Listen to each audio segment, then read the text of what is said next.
Today I intend to speak directly to the citizens of Michigan.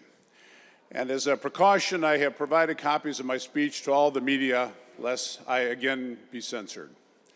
Our state's legislature has precious few minority check and balance rights.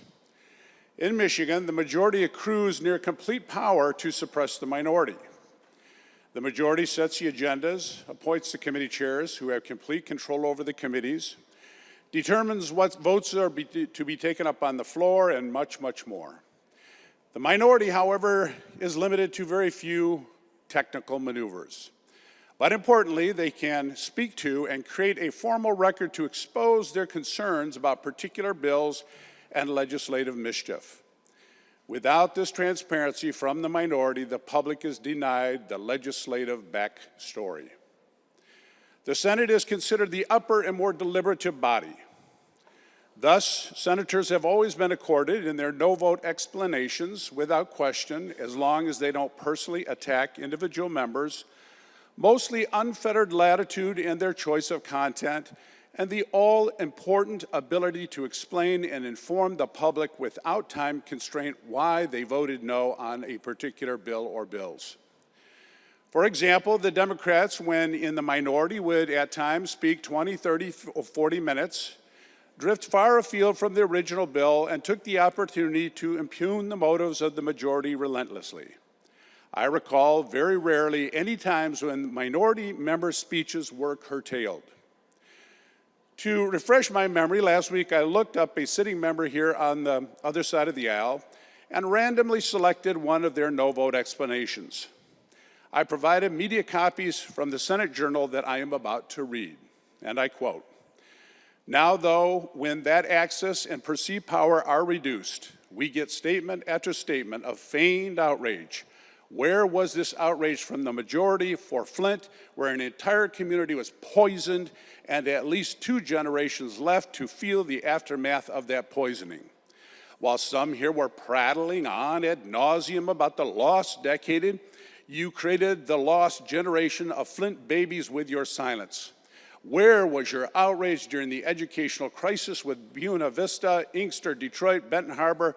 It was non-existent. What about the lack of honesty, the absence of integrity, the failed leadership from some members of this body who gave a green light on the emergency managers after the people said no at the ballot box? About gutting earned paid sick leave after adopting the ballot language whole cloth?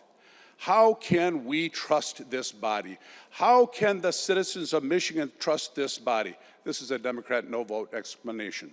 "Where is the trust, the leadership, the integrity? Words, your words mean nothing. The actions, however, mean everything. Your slip is showing. It is clear the mask and hoods have been pulled off, revealing the true self. Congratulations, you've proven the hypocrisy of democracy." This was just one random speech I pulled. There were dozens and dozens more very much alike. However, in my experience of no-vote explanations have been much different. Since coming into the minority this year, my very first one, I was gavelled down in 46 seconds over nothing as documented in the video recording. However, last week I was gavelled down in 28 seconds. Contrary to the providing members' assertions, the video evidence and the transcript I provided to the media demonstrates there was no personal attack on anyone, nor any mention of individual bill sponsors at all. The controlling member abused his authority and arbitrarily gavelled down a minority member's comments simply to censor the message. After this disruption, I attempted to restart in a minute and 26 seconds in. As I was addressing one of my proposed bill amendments that was submitted but voted down, I was again gavelled down with the canard that reference to an amendment to a bill in question in a no-vote explanation isn't pertinent.